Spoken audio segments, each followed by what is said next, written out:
Será que dá para usar uma técnica como a hipnose para, ao mesmo tempo, fortalecer a fé e ainda por cima impulsionar um negócio? Parece uma mistura bem diferente, né? Mas hoje a gente vai explorar exatamente isso. Como a chamada hipnose cristã se apresenta como uma ferramenta para quem empreende e busca renovar a mente. Vamos entender como é que isso funciona na prática. E para a gente entender bem, olha só nosso caminho. Primeiro, vamos encarar de frente o desafio que todo empreendedor cristão conhece. Depois, a gente vai definir o que essa técnica realmente é e o que ela não é. Aí, partimos para a prática, com 3 passos bem diretos, 2 exemplos aplicados a vendas e inovação, e no final, a gente fecha com um ponto crucial. Qual é o lugar e o limite para uma ferramenta como essa? Então, vamos lá, nosso ponto de partida. O desafio de ser empreendedor. É uma jornada que exige, e muito, alta performance. Mas para quem tem a fé como um pilar, sempre tem aquela camada a mais. Como é que se equilibra esses dois mundos sem perder a cabeça?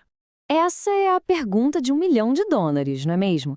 Quando as contas chegam, a equipe precisa de liderança, os clientes estão ali demandando atenção. Como é que se mantém o foco naquilo que é alinhado com o propósito maior? A mente de quem empreende é um verdadeiro campo de batalha, bombardeada por todos os lados. É preciso ter foco para ser produtivo mesmo sob pressão, muito equilíbrio para gerenciar as emoções, sabedoria para se comunicar de um jeito ético e, talvez o maior desafio de todos, vender. Mas vender com integridade. É um malabarismo constante. Certo. E como lidar com todo esse bombardeio mental? Bom, a proposta que a gente vai analisar aqui se baseia na renovação da mente. Vamos entender o que, dentro desse contexto, quer dizer hipnose cristã e, tão importante quanto, o que ela definitivamente não é. A definição aqui é a chave de tudo. Pense nisso bem menos como aquela hipnose de palco, sabe? E muito mais como uma gestão intencional da nossa atenção. É basicamente uma técnica para focar a mente e usar a linguagem para reforçar verdades e princípios que já vêm da Bíblia. E esse slide aqui é crucial para a gente entender os limites. Olha a diferença. De um lado, o foco é totalmente na palavra. Do outro, a adivinhação. De um lado, a gente busca a renovação da mente, do outro, rituais que não têm base bíblica. E a distinção fundamental.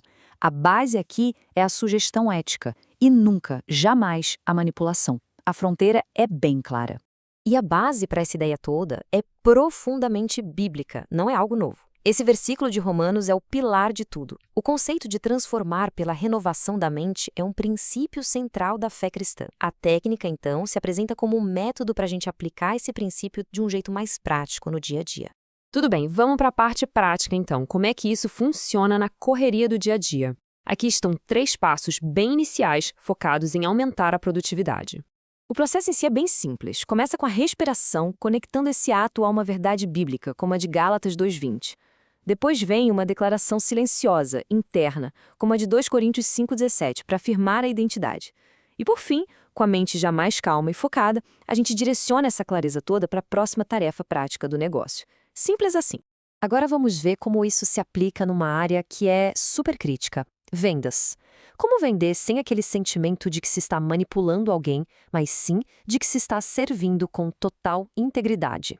Imagina só usar uma declaração como esta antes de entrar numa reunião de vendas. O foco mental muda, na hora. Sai daquela pressão de eu preciso fechar essa venda a qualquer custo e vai para eu estou aqui para servir e trabalhar como se fosse para o Senhor. Essa mudança interna transforma completamente a abordagem externa, trazendo mais honestidade e valor real para a conversa. E para além das tarefas do dia a dia, será que essa técnica pode ajudar na parte criativa e de inovação? Vamos ver um exemplo de como gerar novos insights para o negócio. A maioria dos empreendedores de fé quer que seus negócios sejam mais do que só lucrativos. Eles buscam um propósito maior, buscam soluções inovadoras que reflitam isso. Mas como acessar essa criatividade que parece vir de outro lugar? A prática aqui é muito simples, mas ao mesmo tempo profunda. Depois de acalmar a mente, em vez de ficar buscando respostas desesperadamente, a ideia é fazer uma pergunta inspirada nas Escrituras.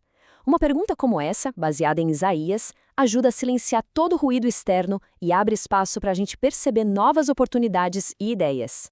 E aqui estão os resultados práticos que podem vir dessa abordagem.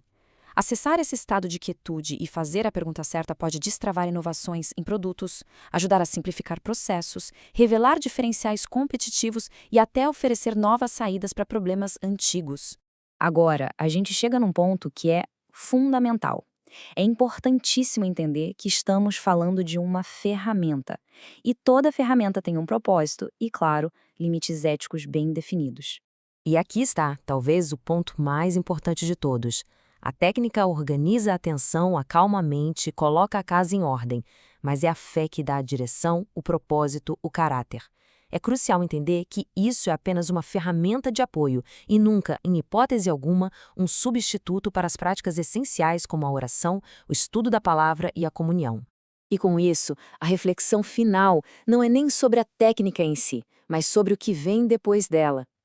Com a mente mais clara, com o foco renovado, a verdadeira questão é: o que fazer com essa nova clareza? Qual é o próximo nível que um propósito pode e deve alcançar?